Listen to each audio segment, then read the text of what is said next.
오늘 보실 주택을 요약해서 보여드리겠습니다. 사건 번호는 평택지원 202 타경의 3651 부동산 임의 경매입니다.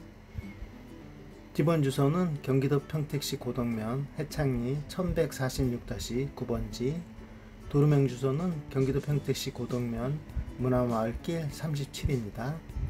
대지 면적은 379.9제곱미터로 약 115평입니다. 건축물 용도는 주택, 구조는 경량철골조 판넬 지붕 구조입니다. 면적은 1층이 84.96제곱미터로 약 26평입니다. 감정평가 금액은 6억 5,885만 3,980원입니다. 이해기일은 2023년 7월 10일 예정되어 있습니다. 최저 매각 가격은 4억 6,119만 8천원, 보증금액은 4,611만 9,800원입니다. 3회 기일은 2023년 9월 4일 예정되어 있습니다. 최저 매각 가격은 3억 2,283만 9천원, 보증금액은 3,228만 3,900원입니다. 도시내 쾌적한 환경에서 전원주택 생활을 꿈꾸시는 분들은 끝까지 지켜봐 주시기 바랍니다.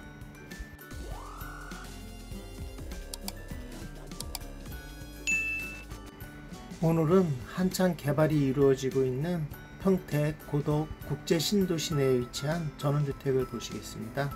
1차 매각은 지난 5월 15일 날 있었습니다만 유찰이 되었습니다. 다음 달이 2023년 7월 10일 예정되어 있는 물건입니다. 선순위 임차인이 있어 문제될 소지가 있는 물건으로 소개를 안 했었는데요. 공부한다는 생각으로 살펴보는 것도 괜찮겠다 싶어 소개해 드립니다. 고덕 문화마을 지구로 개발된 곳인데요. 2020년 12월 22일 고시에 의하면 자연 칠학지구에서 주거개발진흥지구로 지정 변경되면서 건폐율 60% 이하, 용적률 150% 이하로 상향 조정된 것으로 보입니다. 고덕문화마을지구 지구단위 계획 결정 도면입니다. 주택은 이 부분에 위치해 있습니다. 또한 주택에서 멀지 않은 평택 지제역 역세권에 33,000호 규모의 공공주택지구를 개발하여 평택, 용인, 화성 등의 반도체 클러스터를 지원한다는 구상을 엊그제 정부와 평택시에서 발표했습니다. 주택 위치가 고덕국제신도시 지역이나 시가지에서 벗어난 지역이고 인근에는 대단히 농경지가 있는 지역으로 도시지역 내 전원주택을 생각하시는 분들에게는 좋은 주택이라고 생각이 됩니다. 다음은 주택사진 보시겠습니다. 주택은 2011년 사용 승인된 건물입니다. 현재 점유자가 거주하고 있고 외관으로 봐선 관리가 비교적 잘 되어 있을 것으로 예상됩니다. 법원 조사에서도 꽃밭등이 잘 관리되어 있는 것으로 조사하였습니다. 주택 주변 전경입니다. 사진은 법원 경매 정보와 네이버에서 참고하였습니다. 법원 홈페이지 경매 정보에서 경매 사건 검색으로 자세히 살펴보겠습니다. 사건 기본 내역은 앞에서 설명을 드렸습니다. 기본 내역에서 빠진 것은 내용 설명하면서 추가하겠습니다. 먼저 현황조사서 보겠습니다. 현황조사서 조사 일시는 2022년 11월 3일경입니다. 임대차 관계는 1명이 조사가 되었습니다. 현장에서 점유자를 만나지 못해 전입세대 열람 결과 전입세대에 등재되어 있는 사람을 임차인으로 조사했다는 내용입니다. 전입일자는 2014년 12월 30일입니다. 감정평가서 보겠습니다. 감정평가 기준 시점은 2022년 11월 1일입니다. 총 감정평가 금액은 6억 5,885만 3,980원입니다. 지적도 및 건물 개항도에 건축물 위치가 표시되어 있습니다. 건물 이용도에는 본 건물 면적과 제시의 건물 위치와 면적이 표시되어 있습니다. 사진은 참고해 주시기 바랍니다. 매각 물건 명세서 보겠습니다. 매각 물건 명세서 작성일자는 2023년 4월 26일입니다. 최선 순위 설정을 위한 가장 빠른 근저당권은 2020년 6월 29일자 근저당권입니다. 점유자는 2명이 조사가 되었습니다. 점유자 강의 점유 부분은 1층 전체이고 임대차 기간은 2020년 3월 16일부터 2024년 3월 31일까지입니다. 보증금은 1억 3천, 전입일자는 2024년 12월 30일, 확정일자는 2020년 3월 16일입니다. 2023년 1월 17일 배당 요구 신청하였습니다. 점유자 김에 대해서는 전입일자 2014년 12월 30일 외에 조사된 내역 없습니다. 점유자 김의 대항력 여부는 확인이 필요하겠습니다. 일괄 매각과 제시의 건물 포함이고 수목도 포함됩니다.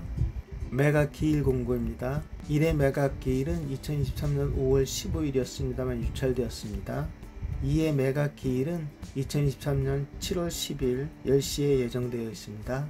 3회 기일은 2023년 9월 4일, 4회 기일은 2023년 10월 30일 예정되어 있습니다. 부동산의 표시입니다. 제시의 물건은 다용도실 판넬 지붕 17.5제곱미터가 포함되고 감나무, 측백나무, 소나무 등 수목이 포함됩니다. 회차, 기일, 최저 매각 가격, 매수 신청의 보증금액은 참고해 주시기 바랍니다. 권리 분석입니다. 토지와 건물 등기 권리를 날짜별로 정리해서 문제될 소지가 있는지 검토해 봤습니다. 2020년 6월 29일 토지 건물 소유권을 취득하였습니다. 2020년 6월 29일 평택축협의 근저당권이 가장 빠른 권리로 말소 기준입니다. 2021년 5월 14일, 2021년 6월 21일 근저당권이 추가되었습니다. 2022년 10월 26일 평택축협의 임의경매 신청에 의해서 현재 임의경매가 진행 중에 있습니다. 2020년 6월 29일 말소 기준 이후에 설정된 근저당권은 소멸되는 권리로 문제될 수준은 없어 보입니다. 임차인 관계를 정리해 보겠습니다. 두 사람 다 전입일자가 2014년 12월 30일입니다. 법원의 주민등록 열람 결과에 의하면 임차인 강은 현재 주민등록은 되어 있지 않고요. 임차 계약서에 의해서 배당 요구 신청을 하였습니다. 또 다른 임차인 김은 전입세대 열람 결과에 의해서 임차인으로 조사가 되었는데요. 전입일자 외에 조사된 내역 없습니다. 정리를 해보면 임차인 강은 배당 요구 신청하고 말소 기준보다 빠른 임대차 계약에 의해서 배당받을 것으로 보입니다. 또 한 사람인 김은 전입일로 봐서는 대항력이 있는 임차인일 경우 보증금 등을 낙찰자가 인수받을 수 있어 확인이 필요합니다. 유추해보면 두 사람 전입일이 같은 날이고 배당 요구 신청한 임차인 강은 1층 전체를 점유한 것과 법원의 전입세대 열람 결과를 보면 김만 전입세대로 되어 있고 강은 전입되어 있지 않는데도 대항력이 유지된 걸 보면 두 사람이 가족일 것 같다는 생각이 제일 먼저 듭니다. 가장 확실하게 확인하는 방법은 평택축협에서 대출해 줄 당시 전입자를 확인하고 대출해 주었을 것으로 대출 당시 보증금 등을 감안하고 대출해 줘도 축협에 문제가 없을 정도의 적은 보증금이었는지 아니면 무상 임대차 각서를 받고 대출을 해줬는지 확인하는 방법이 있습니다. 물론 축협에서 알려줘야 할 의무는 없습니다. 담당자를 잘 터득해서 알아봐야 되겠습니다. 축협 입장에서는 유찰될수록 손해이기 때문에 알려주지 않을까 예상해 봅니다. 지금까지 법원 경매사건 검색 내용과 등기부 등본에 의한 권리 분석 등을 검토해 봤습니다. 오늘 보신 주택을 다시 한번 정리해 드리겠습니다.